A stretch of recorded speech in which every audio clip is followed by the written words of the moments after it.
Mbak Eka izin sepertinya PPT-nya bukan yang terakhir saya kirim ya. Bukan yang ini ya, Bu ya?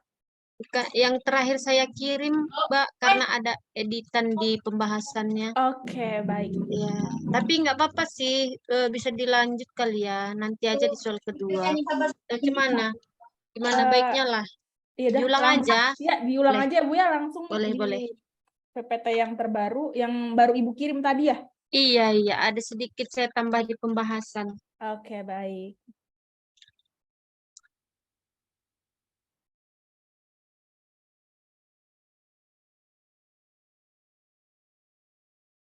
Yang ini Bu, betul? Benar. Oke, baik. Waktunya kita ulang ya 1 menit. Tadi sama nggak Bu soal nomor satunya, Bu? Sama, Mbak. Sama. Oke, baik. Berarti Bunda-Bunda langsung dijawab aja untuk soal nomor satunya karena waktunya juga sudah habis. Silahkan. Oke, baik. Silahkan dijawab. Oke, jawabannya D.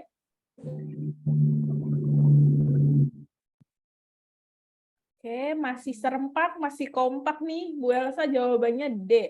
Dari 180 sekian yang menjawab semuanya D nih. Kira-kira gimana? Ada yang ingin memberikan alasan mungkin? Silahkan. Boleh satu orang memberikan alasan? Karena dilihat kan jawabannya sama nih. Dari Bunda Rizkawati atau Kak Rizkawati, boleh silakan.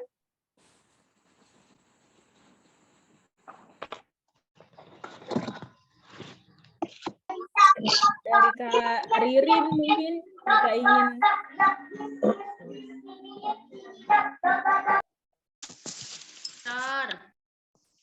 Boleh. Atau kita langsung ke pembahasan. Oke, dari Bunda Arina. Boleh silakan Bunda Arina. Iya, terima kasih Mbak. Izin menjawab Mbak ya. Ini kan yang ditanyakan apakah penata laksanaan kasus sesuai kasus tersebut. Nah, kasusnya ini ibunya P3A0 persalinan kala 4. Nah, riwayatnya itu partusnya lama, kemudian inersia uteri. Nah, terus kemudian juga terdapat robekan jalan lahir, plasenta lahir lengkap, kemudian keluhan ibunya pusing dan lemas.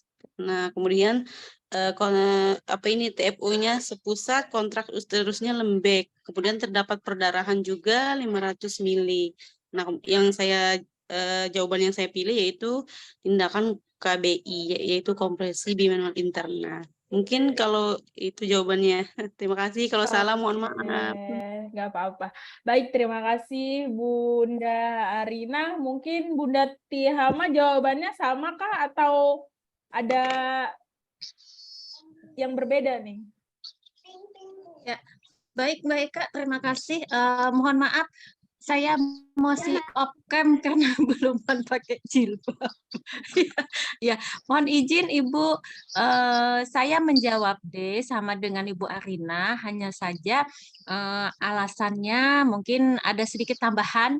Nah, kalau kita melihat dari kasus ya, Ibu ini mengalami perdarahan karena kontraksi uterusnya lembek. Nah, setelah sudah dilihat bahwa plasenta sudah lahir lengkap, berarti kan tidak ada yang perlu dieksplorasi. Itu yang jawaban B. Saya tidak menjawab. Kemudian kenapa A tidak dilakukan rujukan langsung? Karena kalau kita melakukan rujukan selama kita perjalanan dari puskesmas ke rumah sakit, pasti akan terjadi hal-hal yang tidak diinginkan karena ini perdarahan sudah langsung bisa bertambah banyak.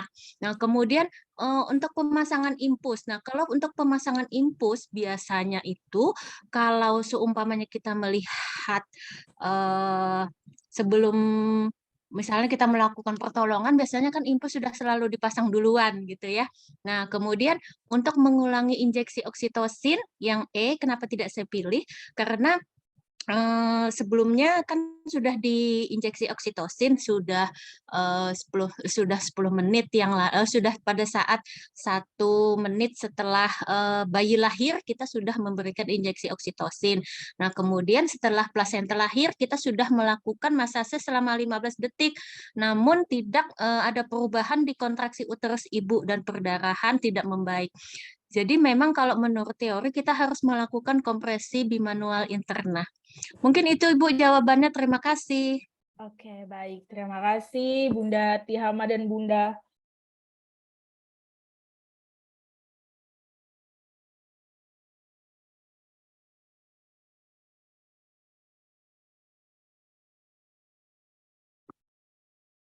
Yang bagus nih kayak. Oke, baik. Mohon maaf terputus ya tadi. Gimana nih? Langsung saja mungkin Bu Elsa ditanggapi dari penjelasan dari Bunda Tihama dan Bunda Harina. Ya, jadi pas ya jawabannya memang D. Tadi Ibu Tihama dan Ibu siapa tadi Arina. satu lagi? Ibu Arina. Bu Marina sudah membantu menjelaskan ya. Terima kasih. Jadi memang kalau secara teori tetap kita harus melakukan KBI dulu.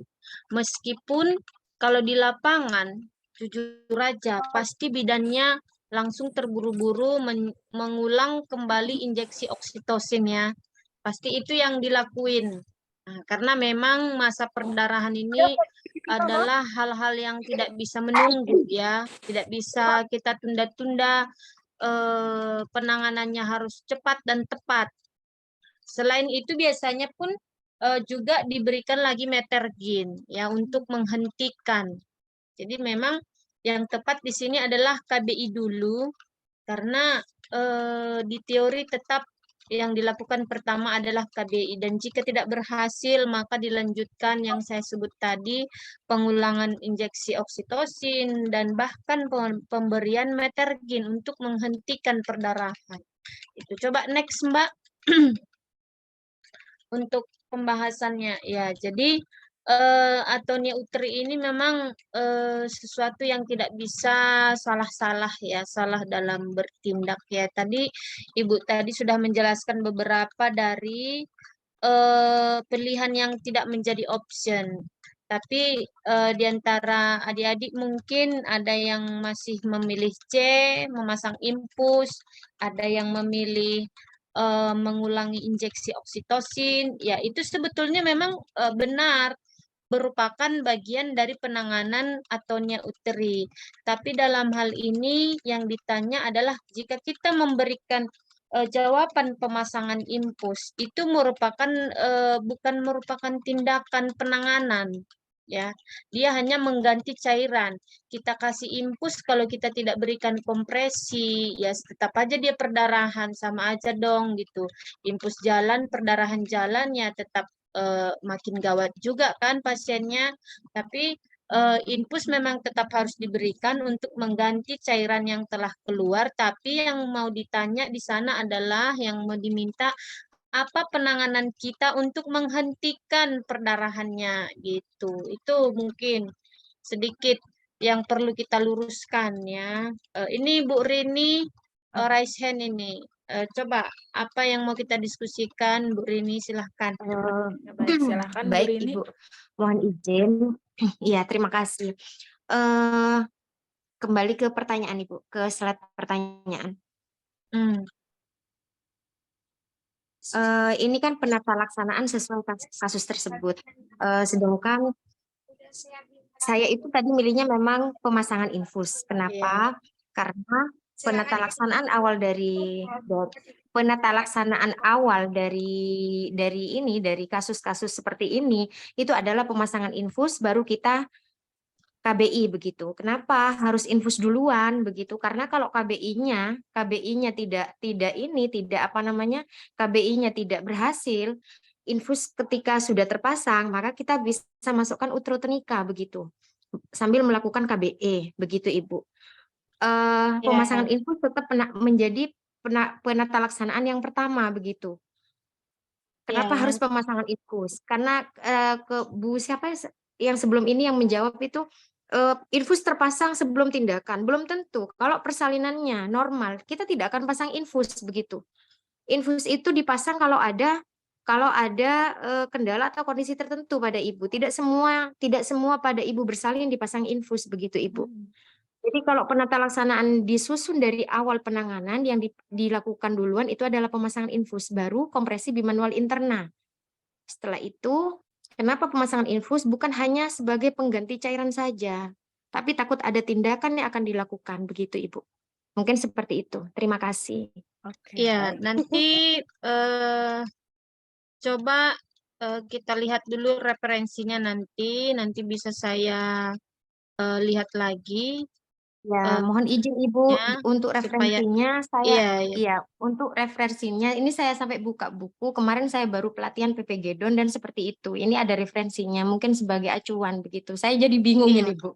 Terima Iya, kasih. nanti saya pastikan lagi juga karena memang kadang kan referensi ini juga berbeda-beda ya. Nanti tapi referensi yang resmi untuk kita itu adalah buku maternal dan neonatal yang dari Kemenristek ya, Kemenristek. Dia kecil dia bukunya itu. Nanti bisa saya lihat lagi mana yang lebih tepat. Kita juga tidak mau ibu-ibu jadi tersesat. Nanti saya revisi lagi, saya lihat dulu, saya juga harus pastikan lagi dari buku tersebut. Barangkali saya juga ada hilap ya. Referensinya nanti saya lihat dulu kembali. Ada buku pink dia ya Bu Ibu ya. Referensi kita itu harus buku pink yang besar maternal dan neonatal. Objin juga menggunakan itu. Dan ada satu lagi dan dia sama-sama pink. Satu lagi bukunya pink juga, tapi itu dari Kemenristek dua-duanya ya. Nanti kalau memang pemasangan infus juga tidak masalah. Yang penting nanti saya pastikan dulu di referensi ada di dua buku tersebut. Mungkin itu sedikit diskusi kita. Saya kembalikan kepada Mbak Eka. Oke, baik. Berarti untuk soal nomor 1, jawaban sementara dulu kali ya, Bu ya. Mungkin di pertemuan selanjutnya soal ini boleh dimasukin lagi kali, Bu ya. Boleh. Oke. Dulu, iya, nanti Iya. kita ulang lagi, kita Nah. perjelas lagi.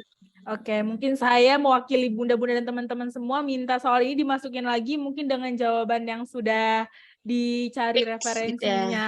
Ya, oke. Baik, berarti untuk jawaban mohon izin. iya, boleh silakan. Iya, di soal kan itu ada tera partus lama ya Bu ya.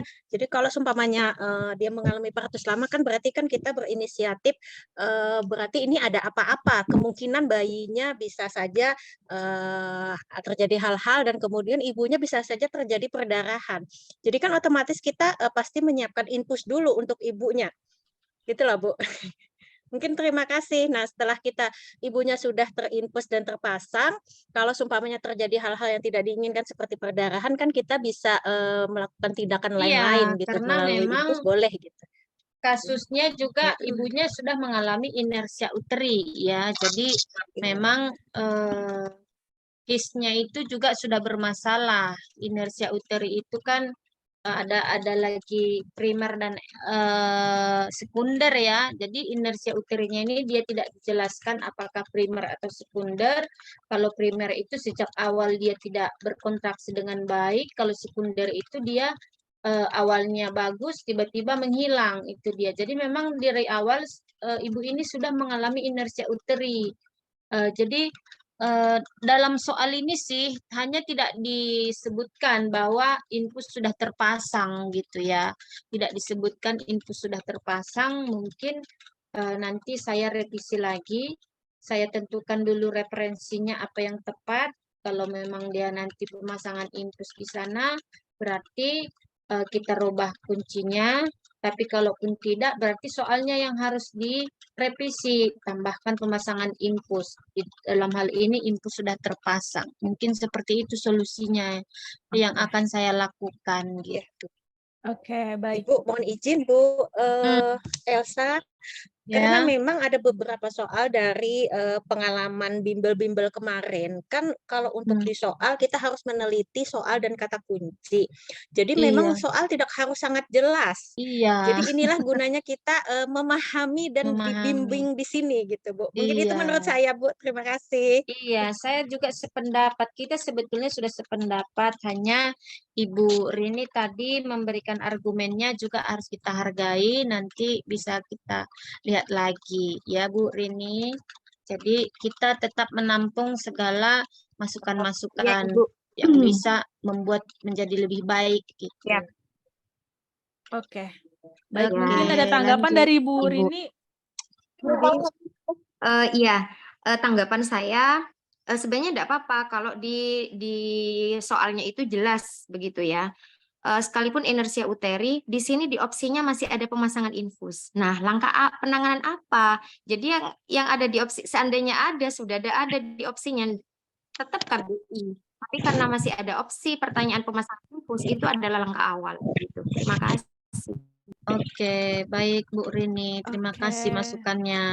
Baik, mungkin tadi jalan tengahnya yang tadi Bu Elsa sampaikan, Iya. kita harus menghargai juga dari masukan bunda-bunda, dan biar lebih enaknya kita nanti selipin lagi di Soalnya soal ya, di selanjutnya pertemuan ya. berikutnya nanti saya ulang lagi ya. Betul, karena Bu Elsa juga masih ada 2 pertemuan lagi ya setelah ini, Iya, jadi iya. nanti bisa direvisi untuk soal yang ini.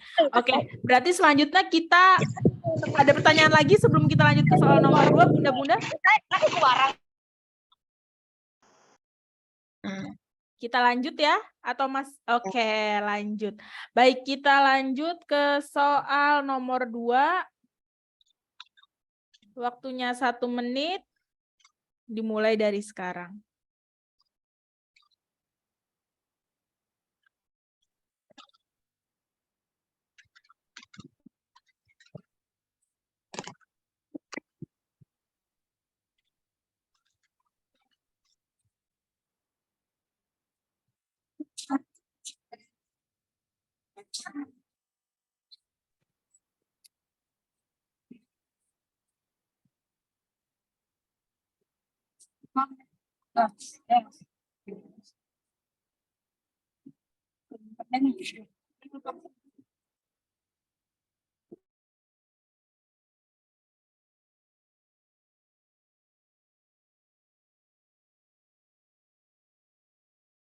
Oke, waktunya 5, 4, 3, 2, 1. Baik. Untuk beberapa bunda sudah menjawab. Oke, jawabannya mayoritas menjawab ya. Oke, baik, silakan Bu Farida. Silakan. Iya, terima kasih atas kesempatannya. Saya mencoba menjawab.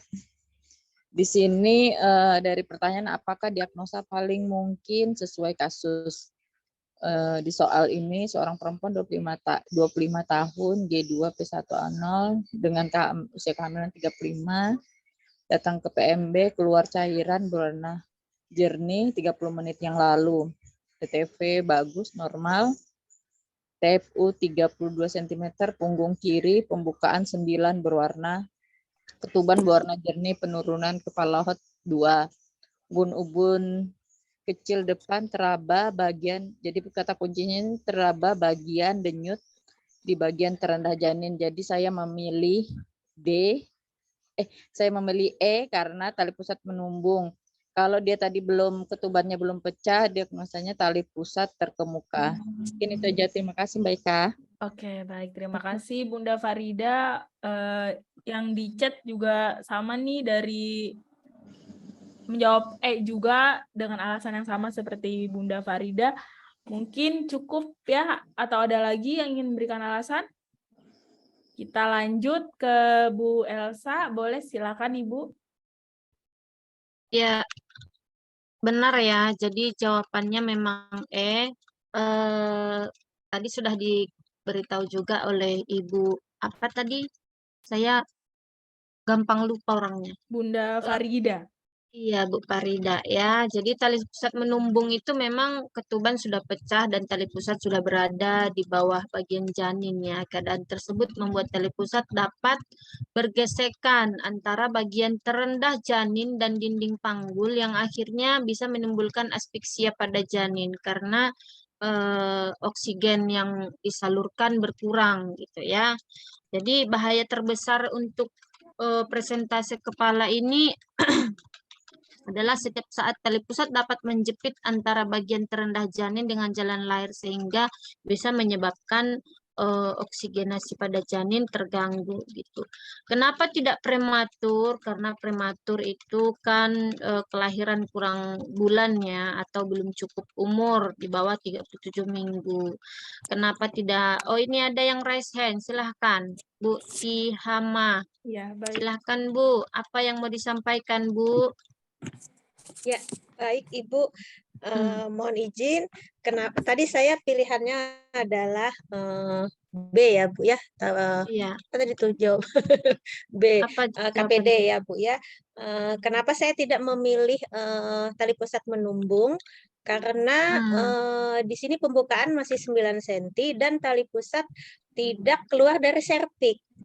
Jadi kita hanya pada saat pembukaan itu kita melihat dan meraba bahwa memang teraba bagian berdenyut di bagian terendah janin. Mungkin karena saya berpendapat tali pusat tidak keluar dari serviks, jadi saya tidak memilih tali pusat menumpuk. Terima kasih Ibu. Iya, iya. Jadi memang kata kuncinya adalah teraba bagian berdenyut ini ya. Jadi inilah kata kuncinya. Kemudian sudah keluar cairan berwarna jernih, berarti kan ketubannya juga sudah pecah. Itulah dasarnya kenapa kita memilih tali pusat menumbung gitu. Silakan lagi di next, Mbak. Sedangkan kalau dia tali pusat terkemuka terdapat lebih rendah dari bagian terbawah janin dan ketuban masih utuh. Jadi perbedaan antara menumbung dan membuka ini memang hanya berada di selaput ketubannya. Jika dia teraba berdenyut dan ketuban masih utuh, berarti itu masih tali pusat terkemuka. Tapi kalau dia sudah pecah, dia sudah kita sebut tali pusat menumbung gitu. Kalau ketuban pecah memang sudah waktunya ya. Coba next lagi, balik lagi Mbak, itu soalnya gimana? Mana tahu kurang. Jadi kan ubun-ubun kecil sudah di depan gitu, kepala sudah di hok 2 gitu. Itu sih yang menjadi dasar gitu. Saya pikir cukup jelas ya Bu Ibu ya untuk soal ini. Baik Ibu, terima kasih penjelasannya. Iya, sama-sama. Baik. Next Mbak Eka. Terima kasih Bunda-Bunda. Ada pertanyaan sebelum kita lanjut? Jelas ya? Oke, baik. Kita lanjut ke soal nomor 3. Nah, ini dia waktunya 1 menit dimulai dari sekarang.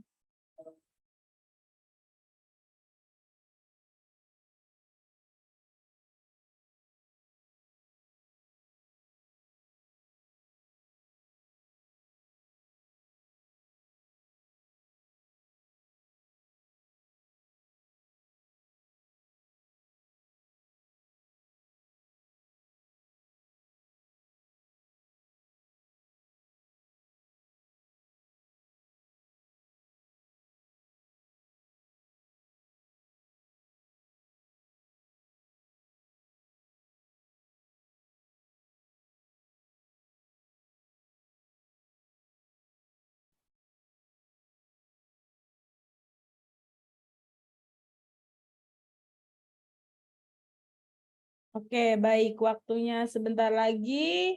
5, 4, 3, 2. Ya, baik. Bunda-bunda boleh dijawab untuk soal nomor 3-nya. Oke, jawabannya A. Apakah ada jawaban lain selain A? Oke. Oke, untuk jawabannya serempak nih. Saya lihat dari soal nomor 1 sampai soal nomor 3 ini jawabannya semuanya sama semua nih.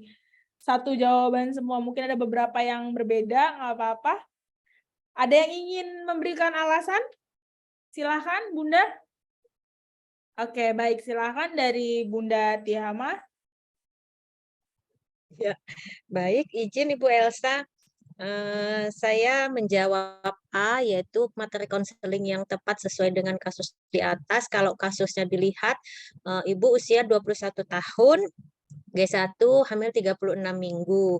Nah, kenapa tidak kita memberikan tanda-tanda bahaya kehamilan, karena materi konseling tanda bahaya kehamilan sudah kita bahas di kemarin pada saat kunjungan sebelum-sebelumnya. Demikian juga dengan kebutuhan nutrisi ibu hamil, kemudian juga ketidaknyamanan kehamilan dan perubahan psikologis pada ibu hamil itu sudah dibahas pada kunjungan ibu sebelumnya. Nah, kemudian kata kuncinya di sini karena ibu sudah dalam kehamilan 36 minggu dan TFU itu sudah turun ya, anak pertama 32 cm presentasi kepala dan penurunan kepala itu sudah 4/5. Jadi saya memilih opsi tanda-tanda persalinan yang materi konseling yang harus diberikan kepada ibu tersebut. Terima kasih Ibu. Oke, baik. Terima kasih Bunda Tihama. Mungkin ada lagi? Baik, jika tidak ada, kita langsung ke ke Bu Elsa ya. Silakan Ibu untuk dijelaskan soal Ya, nomor 3. jadi benar ya jawabannya A. Kenapa? Karena tadi sudah dijelaskan juga sama Bu Tihama, kehamilan 36 minggu dan berdasarkan hasil anamnesis, ibu sedang mempersiapkan keperluan untuk melahirkan. Ya, tentu tanda-tanda persalinanlah yang kita berikan. Kalau dia tanda bahaya kehamilan, kebutuhan dan lain-lain psikologi itu dah harus sejak awal kita berikan ya, karena tanda bahaya itu harus diketahui sejak dini karena bahaya sejak awal bisa saja terjadi dan ini sudah di akhir kehamilan ya. Jadi itu memang dasarnya sehingga jawaban A adalah yang paling tepat. Silahkan di next Mbak untuk penjelasannya, mungkin ada yang ini dia ya. Jadi di kunjungan keempat itu apa yang perlu kita berikan ya, sama dengan kunjungan pertama dan kunjungan kedua ya.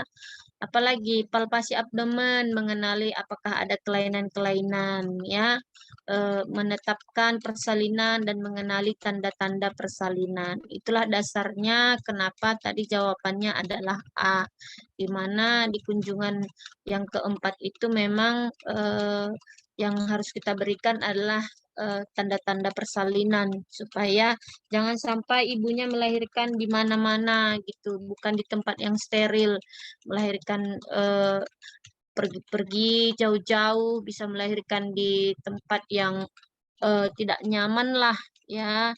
Gitu. Jadi kalau dia sudah tahu tanda-tanda, tentu dia bisa mempersiapkan di mana melahirkan gitu dan semua barang-barang kebutuhan juga sudah dipersiapkan. Mungkin itu Mbak, saya pikir udah cukup jelas ya. Oke, baik. Terima kasih Bu Elsa. Gimana dari bunda-bunda semua? Apakah ada yang ingin ditanyakan atau didiskusikan lagi untuk soal nomor 3-nya? Jika tidak, kita lanjut lagi ke soal nomor 4. Masih semangat kan? Harus, masih. Oke, baik. Kita lanjut ke soal nomor 4. Baik, silahkan. Waktunya 1 menit dimulai dari sekarang.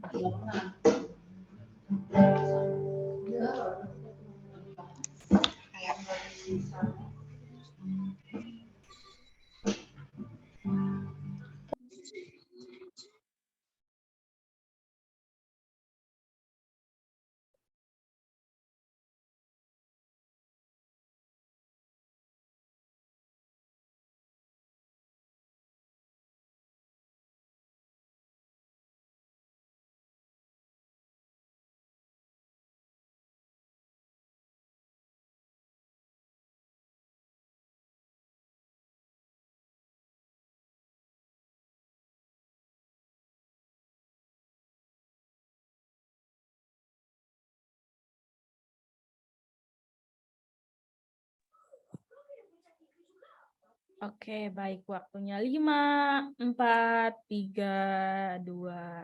Ya, boleh langsung dijawab Bunda-Bunda. Silakan.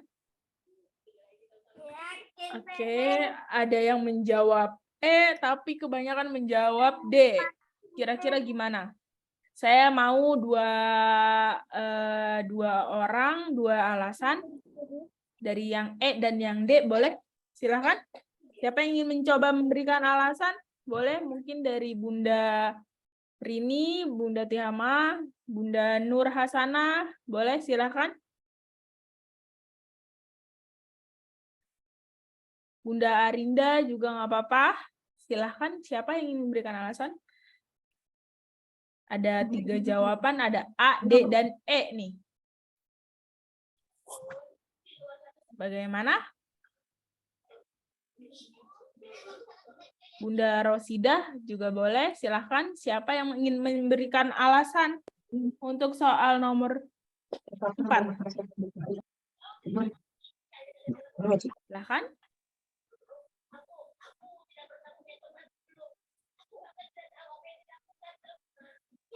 Oke, kalau di kolom chat ada Bunda Ida. Bunda Ida menjawab dalam waktu 2 jam pembukaan 3 cm menjadi 4 cm adalah fase akselerasi. Berarti jawabannya yang D ya, Bunda ya? Oke, ada lagi? Silakan. Kita langsung saja ya mendengarkan penjelasan dari Bu Elsa. Boleh silakan Bu Elsa dibantu bunda-bundanya semua untuk tahu nih jawaban nomor 4 kira-kira yang mana yang paling benar. Silakan. Jadi yang paling tepatnya adalah silakan di next Mbak. Saya pun lupa. Akselerasi. Jadi coba kembali ke sebentar. Tetap di pembahasan biar kita pahami sama-sama. Jadi ini dia fase-fase ya. Kita kembali dulu belajar fase sejenak, di mana fase itu ada 2, fase aktif dan fase laten. Laten itu pembukaan dari 0 sampai 3 yang membutuhkan 8 jam ya untuk primi. Bisa lebih cepat untuk multi mungkin ya, multigrafida. Sedangkan fase aktif terdiri dari beberapa fase lagi. Akselerasi, dilatasi maksimal, dan deselerasi ya. Jadi akselerasi ini adalah pembukaan percepatan ya. Dari mana? Dari 3 ke 4 selama 2 jam. Sedangkan dilatasi maksimal adalah dilatasi pembukaan dari 4 sampai 9 cm. Kemudian setelah mencapai 9 cm mengalami kembali penurunan ya, agak lambat. Itulah disebut dengan deselerasi. Ya, menjadi lambat kembali terjadi juga dalam 2 jam dari 9 ke 10 itu. Jadi coba kita kembali ke soal, Mbak.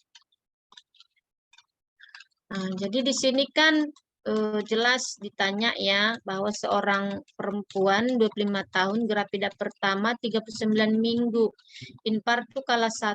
Hasil pemeriksaan bahwa dalam 2 jam terjadi peningkatan dilatasi serviks dari pembukaan 3 sampai 4.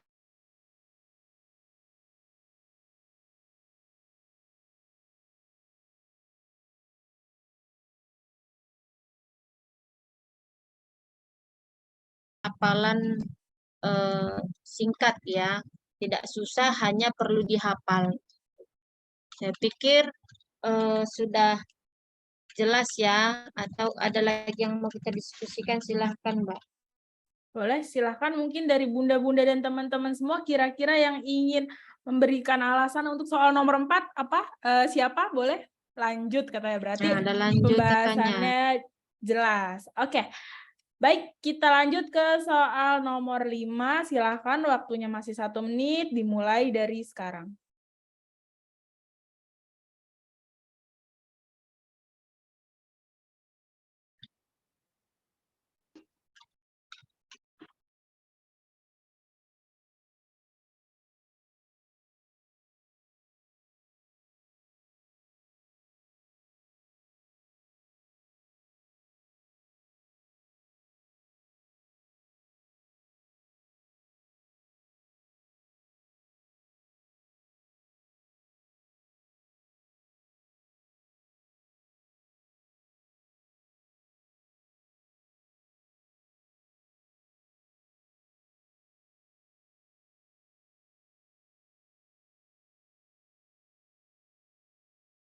Oke, baik. Waktunya 5, 4, 3, 2, 1. Boleh, silahkan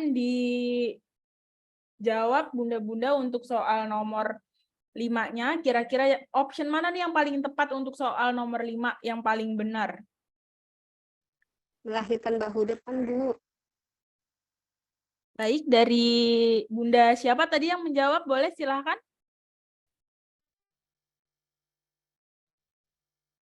Bu, Bunda Leni Bruna. Bagaimana, Bu? Mohon maaf, suaranya putus-putus. Boleh diulang, Ibu? Dari saya, Bu. Dari Arlina. Jawabannya Oke. melahirkan bahu depan. Oke, alasannya? Oke, mungkin Bunda Tihama boleh dibantu. Orang perempuan umur Ya, 30 baik tahun. Bu. Terima kasih. mohon Semoga Ibu Elsa dan teman-teman tidak bosan mendengar suara saya. Mohon maaf, Ya, Ibu tadi Tihama, saya tadi menjawab Bu B, Marlina. yaitu Tadi Bu Marlina masih berbicara, mungkin gangguan sinyal Ibu. Bu Marlina tadi ya, mohon maaf, suaranya kurang jelas, kira-kira masih ingin dilanjutkan, Ibu? Ya, Boleh Bu. dicoba, Tadi kan, Bu, pada saat Ya, proses persalinan kan saat ini kepala telah lahir dan ya. tangan bidan dalam posisi bilateral. Berarti pada saat itu jika jawaban A kan nggak mungkin karena menunggu putar paksi luar. Dia sudah mengadakan putar paksi luar. Kemudian pengecekan tali pusat. Pada saat itu kan dia udah mengadakan putar paksi luar kan pasti sudah dicek itu tali pusatnya. Melakukan sangga susur tidak. Dilakukan dulu pengeluaran bahu depan, baru dilakukan bahu belakang, baru mengadakan sanggar susur, gitu Bu. Jadi jawaban saya melahirkan bahu Oke. depan. Baik, terima kasih Bu Marlina. Berarti jawaban yang Bu Marlina pilih yang option yang E ya, melahirkan bahu depan. Oke, selanjutnya mungkin Bu Tihama silahkan. baik Ibu. Saya tadi opsinya adalah B dengan alasan kenapa? Karena setelah ini tangan bidan sudah di posisi biparietal. Kemudian sebelum kita melahirkan bahu depan, sebaiknya kita mengecek lilitan tali pusat. Kalau seumpamanya memang dia terjadi ada lilitan tali pusat, kita longgarkan dulu tali pusat, kemudian baru kita melahirkan bahu depan. Itu menurut saya, Bu. Terima kasih. Oke, baik. Terima kasih Bunda Tihama, Bunda Marlina. Oke, baik. Silahkan Bu Elsa diberikan tanggapan. Kira-kira jawaban yang paling tepat yang mana nih? Yang D atau yang E? Silahkan. Ya, yang E ya. Nah, Yang jadi E. untuk kali ini Bu Tihama agak kurang tepat ya, Bu. Jadi kan ini posisinya dia sudah semua option yang di pilihan ini sudah sebagian sudah dilakukan ya. Yang mana? Yang pasti ekspulsi dulu ya. Ya begitu kepala ubun-ubun kecil mau keluar itu kan melakukan ekspulsi dulu ya. Kemudian apa? Kita lakukan cek tali pusat dulu ya, baru dia bisa putar paksi luar. Jadi setelah dia putar paksi luar, baru kita lakukan biparietal. Baru bidannya boleh melakukan biparietal. Jadi begitu urutannya, Bu. Jadi dia ekspulsi dulu, yaitu ubun-ubun kecil agak itu yang kadang kita bisa tahan ya. Kalau tidak bisa klitoris ibu juga jadi ikut sobek tuh kalau dia keluar. Tidak kita tahan, itu nama ekspulsi. Kemudian gitu dia keluar kan harus kita langsung cek tali pusat. Oh, yang mungkin pertama kita usap dulu ya hidung mulut bayi supaya dia bisa menghirup udara segar. Kemudian cek tali pusat ada enggak, karena kalau dia ada lilitan dia tidak bisa melakukan putar paksi luar. Nah, itu dia logikanya. Dan dalam hal ini bayinya sudah melakukan putar paksi luar sehingga bidannya langsung melakukan biparietal. Dan biparietal memang setelah dilakukan biparietal selanjutnya memang tarik pelan-pelan, lahirkan bahu depan, lahirkan bahu belakang, sanggah susur. Gitu dia ya. Jadi ini bidan-bidan yang sudah profesi nih sudah jagonya nih untuk yang soal-soal begini, Mbak Eka. Mm-mm. Bisa lebih jago dari kita, ya. Lebih jago dari saya. Mungkin Oke. meluruskan kembali gitu. Tapi begitu kita sampaikan pasti sudah sangat mengerti gitu. Oke, Mungkin baik. itu, ini ada saya jelaskan sedikit kapan dilakukan. Tadi sudah apa yang saya sampaikan itu saya tuliskan juga dia di pembahasan supaya tidak lupa gitu. Oke, Oke. bisa Baik. diterima ya. Baik, terima kasih Bu Elsa atas pembahasan di soal nomor 5-nya. Gimana nih bunda-bunda semua? Oke, bisa Bu lanjut kita atau ada yang ingin Oke. ditanyakan? Alhamdulillah. Lanjut katanya. Lanjut. Baik, kita lanjut ke soal nomor 6. Silahkan. Waktunya 1 menit dimulai dari sekarang.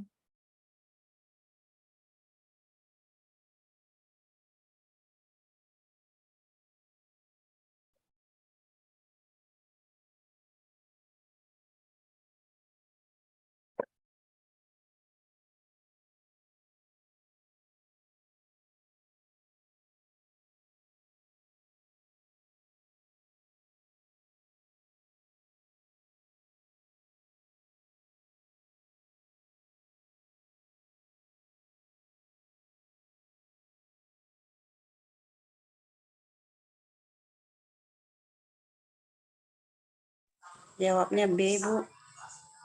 Oke, baik. Silahkan. Waktunya sebentar lagi. Masih ada. Oke, 5, 4, 3, 2, 1. Boleh, silahkan dijawab di kolom chat bunda-bunda semua. Dan juga jangan lupa diberikan alasannya. Oke, ada 2 option. Ada delta dan bebek nih. Kira-kira gimana? Apakah ada yang ingin memberikan alasan untuk soal nomor 6 nih? Silahkan. Sebelum kita mendengarkan penjabaran yang diberikan oleh Bu Elsa, saya ingin mendengarkan dulu nih penjelasan dari bunda-bunda semua. Silahkan. Ada yang menjawab B dan ada yang menjawab D. Berarti ada 2 option. Silahkan. Saya menjawab pusat, Bu. Iya. Di sini saat ini bayi telah lahir, tetapi tidak terjadi putar paksi luar. Di mana putar paksi luar itu kan kepala bayi dia mengikuti punggung ini. Terjadi terlalu kepala putar mengarah ke janin. Makanya saya dilihat.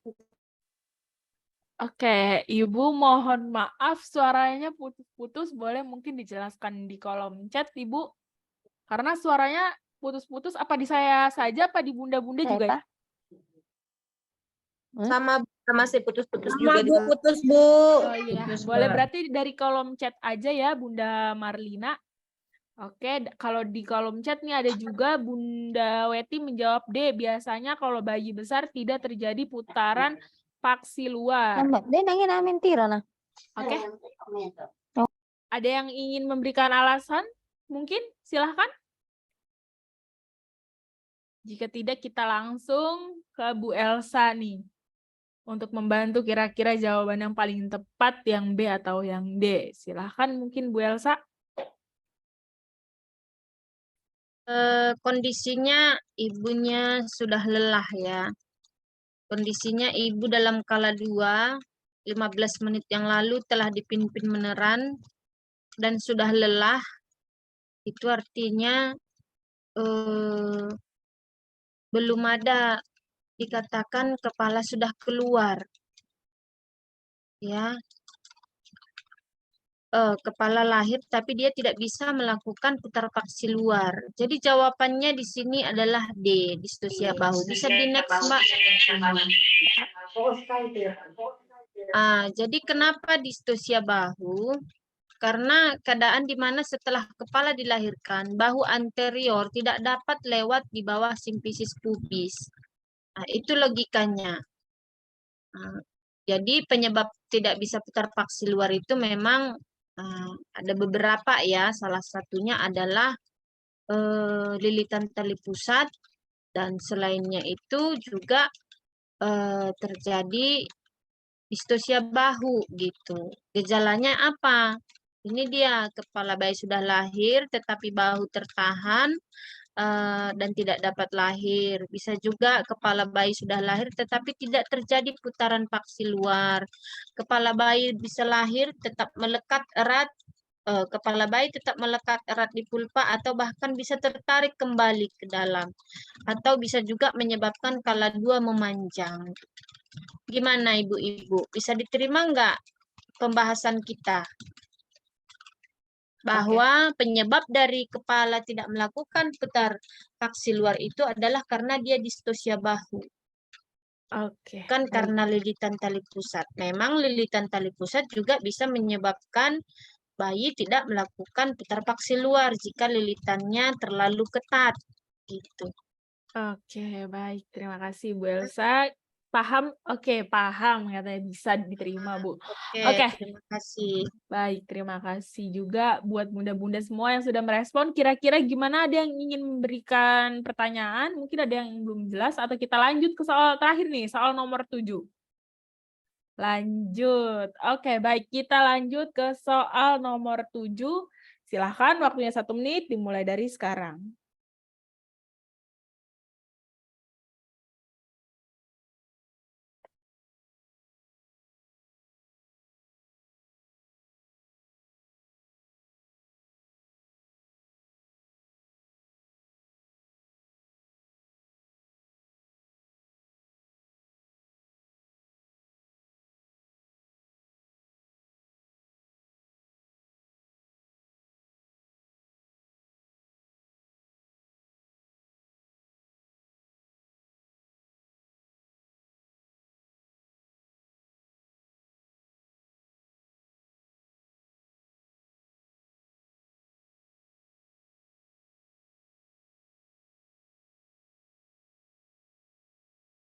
Nah, baik, waktunya 10 detik lagi.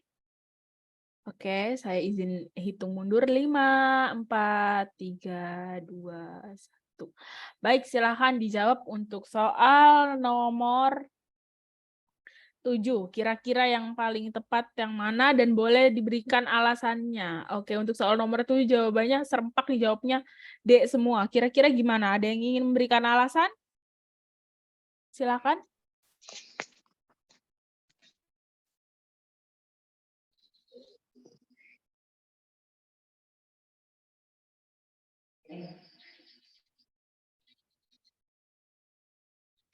Oke, dari Bunda Arina, boleh silahkan. Ya, terima kasih Mbak. Sama-sama. Coba menjawab Mbak ya. Kalau salah mohon maaf. Iya, nggak apa-apa. Pertanyaannya, apakah intervensi yang tepat pada kasus tersebut? Nah, kasusnya ini kan ibunya melahirkan 15 menit yang lalu, tetapi kepala bayinya tidak lahir dan tidak melakukan putaran paksi luar, yaitu karena tadi bayinya besar, yaitu distosia bahu ya, ini karena kan pasien distosia bahu, makanya dilakukan prasat mikrobet. Mungkin itu Mbak. Terima kasih. Mohon maaf kalau Oke. salah. Baik, terima kasih Bu Arina. Oke, ada lagi yang ingin memberikan alasan untuk soal nomor 7? Jika tidak, kita langsung mendengarkan tanggapan dari Ibu Elsa. Mana? Ya, Oke, baik. jadi pas ya Mbak ya, Ya. jawaban dari Bu Arina tadi bahwa penata laksanaan atau intervensi yang harus kita lakukan kepada bayi yang mengalami distosia bahu tadi apa gitu ya, melakukan prasat MC-Robert. Menganjurkan ibu untuk meneran dengan kuat juga tidak ada gunanya karena ini berkaitan dengan teknik ya. Teknik memberikan oksitosin terlalu banyak juga tidak ada manfaatnya gitu. Melakukan pengguntingan tali pusat di sini tidak ada dijelaskan bahwa bayi mengalami lilitan tali pusat kan gitu. Melakukan episiotomi juga tidak kurang tepat. Kenapa? Karena ini udah partus yang ketiga ya. Saya pikir jalan lahir juga sudah cukup lempang sih kalau dia sudah anak ketiga ya, sudah cukup elastis. Coba di next Mbak. Mungkin bisa saya jelaskan terkait MC Robert ini apa ya, mungkin ada adik-adik yang belum paham di mana MC Robert ini adalah manuver kebidanan yang digunakan untuk membantu persalinan. Ini dinamakan menurut William MC Robert. Ini digunakan dalam kasus distosia bahu selama persalinan dan melibatkan hyperplexing kaki ibu. Jadi kaki ibu harus betul-betul diangkat ke belakang, bukan ke belakang ya, mendekati perut ibu ya, mendekati perut ibu gitu, seperti memeluklah kakinya. Nah, sehingga kaki menempel di perutnya, dan ini akan efektif karena peningkatan mobilitas pada sendi sakroiliaka selama persalinan dan memungkinkan rotasi panggul dan memfasilitasi pelepasan bahu janin gitu. Jadi teknik ini juga harus didukung oleh jalan lahirnya juga harus di mana ya, dirubah juga posisinya gitu, termasuk panggul ibu, paha ibu gitu. Sehingga bisa dilakukan manuvernya menurut si MC Robert gitu.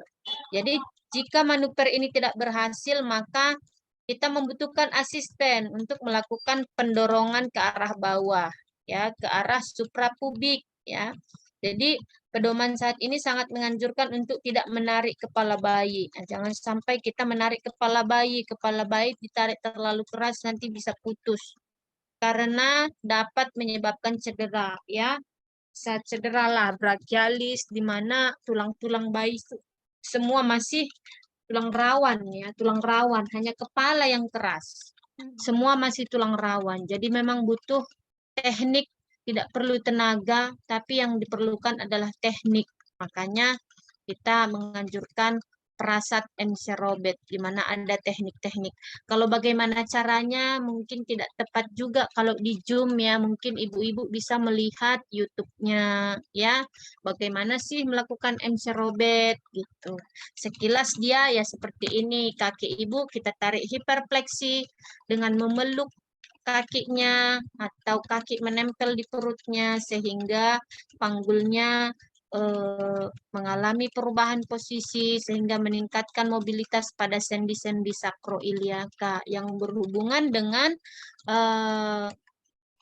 proses persalinan tentunya ya. Itulah mungkin sedikit penjelasan, saya pikir. Apakah bisa diterima? Oke, baik. Terima kasih Bu Elsa. Gimana bunda-bunda Ya. semua, mungkin ada yang ingin didiskusikan? Untuk soal terakhir nih, soal nomor 7, oke, bisa jelas Bu tuh katanya. Oke.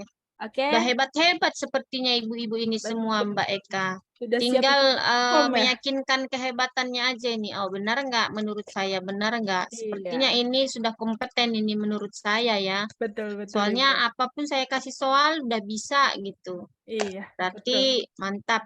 Ya. Mantap. Sudah siap ukom ya? Iya, tinggal Oke. pemanasan-pemanasan sedikit supaya jangan lemah, jangan lengah lagi. Iya, lebih teliti lagi pastinya ya Ibu Iya, ya. pada Oke. dasarnya ibu-ibu ini sudah pintar. Ibu-ibu kalau udah profesi udah sangat pintar lah ukom, saya yakin lah itu. Iya. Karena apa yang di lapangan itu yang kita bahas di soal ukom ini ya. Oke. Yang agak sulit mungkin yang dia D3 kali ya, yang butuh kerja keras gitu. Oke, baik. Sebelumnya ini ada Bunda Iva. Gimana Bunda Iva? Iya, iya Mbak Bu Ipa, silahkan. Jika ada masukan. Apa soalnya terlalu gampang, Bu? Nah, kan mereka menantang saya memberikan soal yang lebih sulit, Mbak Eka. Ya, nanti saya kasih mati mikrofon. Oh, Oke, silakan Bunda Iva. Sudah nyala. mati katanya mikrofonnya. Baik, terima kasih Kak Eka, Bu Elsa. Ya, gimana Bu? Saya pribadi hanya menyampaikan, sebenarnya bukan pinter sih Ibu, cuman kebetulan sudah banyak yang bang soal yang sudah kita terima, tapi kebetulan, amat sangat kebetulan, dan mohon maaf saya menyampaikan ini Ini Bang soalnya malam ini sudah pernah dibahas Bu Elsa semuanya. Jadi mungkin teman-teman sudah pada fasih Oh jawabnya. iya, di Iya mana? Ibu. Siapa yang Eh, bahas? Ibu juga Ibu, karena saya sudah mengikuti 3 bulan terakhir ini. Saya Saya yang membahas, bukan? saya lupa dosennya ya Bu. Ya saya Dosennya mungkin dosen lain kali ya. kayaknya dosen lain Ibu, karena kan memang Oh, banyak dosen ya yang kita iya. Inilah memang membimbing. yang tidak Iya, bisa kita Ibu. kontrol. Iya Ibu, makasih itu aja yang saya sampaikan sih. Tahu apa yang saya ajarkan. Oke. Jadi ya lain kali mungkin bisa saya rubah ya, saya coba cari. Oke, jadi pantas. Tapi bukan karena malam ini aja, malam sebelum-sebelumnya juga soal area yang lain-lain juga bagus kok ibu-ibu semua. Ya, jadi saya pikir memang ibu-ibu profesi ini udah mantap lah ya, udah siap kayaknya, siap tempur ini. Mbak Oke, Eka. baik. Ya, saya kembalikan kepada Mbak Eka. Ini Ibu tanya, nanti nilai UKOM itu 40 IPK, 60 nilai UKOM. Jadi pertanyaan saya itu IPK profesi gimana nih? Coba Mbak Eka, apa pertanyaannya itu? Eh, IPK Ibu mau tanya, nanti nilai UKOM itu 40 IPK, 60 nilai UKOM. Yang jadi pertanyaan saya itu IPK profesi atau IPK D4? Mohon penjelasannya. Profesi dong. Jadi Profesi. bukan 40 IPK. 60 IPK. Jadi dari IPK yang lebih besar 60, dari UKOM dia hanya 40 gitu.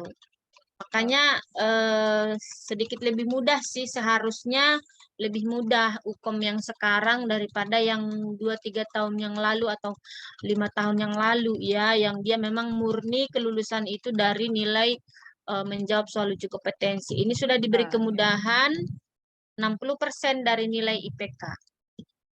Oke, baik. Untuk menanggapi soal yang tadi Bunda Iva, karena Bunda Iva tuh termasuk senior nih Bu, karena udah 3 bulan. Nah, tapi yang baru-baru masuk mungkin itu dia iya. baru dapat itu Bunda Iva, begitu. Terima Iya. kasih Bu Iva Tapi terima kasih ya masukannya. masukan dan tanggapannya Bu Iva, terima kasih. Sama Kak Eka, soalnya mau keluar emang tinggal dikit lagi UKOM-nya. Jadi mau Iya. belajar gitu. Makasih Betul. Kak. Iya, betul. Pas Lanjut itu, Bu. belajar terus Ibu. Mau belajar sendiri nggak sempat juga soalnya. Iya, jadi melalui bimbingan inilah mungkin ya diskusinya lebih Iya, betul. menarik. Kalau kita belajar sendiri udah ngantuk kali ya. Iya. Baca satu aja udah Nggak kuat. Iya. Iya. Kalau rame-rame kan enak, ada yang nyemangatin juga mungkin dari Iya. penjelasan teman-temannya bikin yang tadinya ngantuk jadi melek lagi. Iya. Iya. Oke, baik. Kalau baca nggak kuat 2 soal sudah selembar sudah. Iya. Sudah lelah ya. Oke. Oke lah, semangat lah ibu-ibu. Baik. Untuk Indonesia. Bidan ini untuk Indonesia nih. Untuk bidan ini tombak